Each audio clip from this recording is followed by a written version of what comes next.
पांडेश्वर विधानसभा अंतर्गत हरिपुर के विधायक कार्यालय के समीप पांडवेश्वर ब्लॉक तृणमूल युवा कांग्रेस की ओर से विशाल कर्मी सभा का आयोजन किया गया। इस दौरान तृणमूल युवा कांग्रेस छात्र परिषद के उप उपाध्यक्ष सुदीप राहा, पश्चिम वर्धमान जिला सभापति और विधायक नरेंद्र नाथ चक्रवर्ती, पश्चिम वर्धमान जिला तृणमूल युवा कांग्रेस के सभापति पार्थो देवासी, पांडेश्वर ब्लॉक एवं युवा सभापति नरोत्तम मंडल, तृणमूल कांग्रेस पांडेश्वर ब्लॉक उप सभापति वीर बहादुर सिंह, पांडेश्वर ब्लॉक सभानेत्री रामा रुईदास, INTTUC सभापति गोपीनाथ नाग तथा सभी तृणमूल कांग्रेस के सदस्य उपस्थित रहे। कार्यक्रम के दौरान विधायक नरेंद्र नाथ चक्रवर्ती ने कहा कि आने वाले 2026 के चुनाव में तृणमूल कांग्रेस 1 लाख वोटों से जीत हासिल करेगा, क्योंकि तृणमूल कांग्रेस प्रति वर्ष प्रतिदिन जनता के साथ रहती है।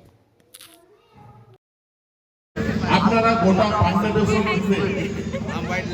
যে মানুষটিকে দেখতে পাচ্ছেন, যে জিতার স্বপ্ন দেখছে মনে হচ্ছে আপনারা, যে হয়তো এবার নরেন্দ্র নাথের দাঁড়াবে।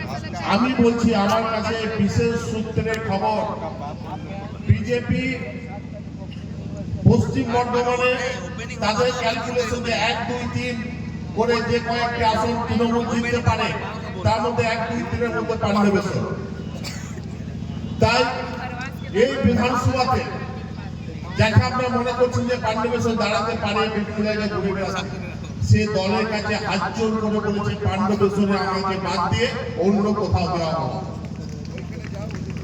কারণ সে জানে পান্ডবেশ্বরের কথা যেমন জব্দ হবে এবং পান্ডবেশ্বর পশ্চিম বর্ধমানের মধ্যে 1, 2, 3 এর মধ্যে থাকবে। পান্ডবেশ্বরে জয় নিশ্চিত, নরেন্দ্রনাথ চক্রবর্তী আবার বিধানসভা যাবে, এই নিয়ে কোনো সন্দেহ নেই।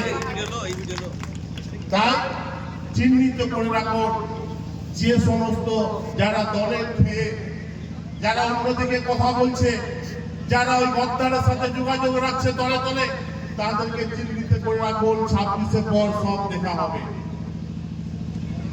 আর গোটা পশ্চিমবাংলার ক্ষেত্রে বলবো, পশ্চিম শক্ত মাটির উপর দাঁড়িয়ে আছে।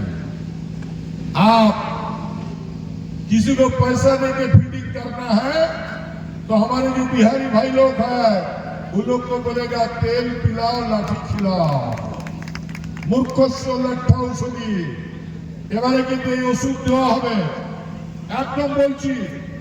সব জিনিসের একটা সীমা আছে, সীমার বাইরে যাবেন না। কি ভেবেছেন যে এই ভোট হলে তেমনি নোংরামি করতে আসা?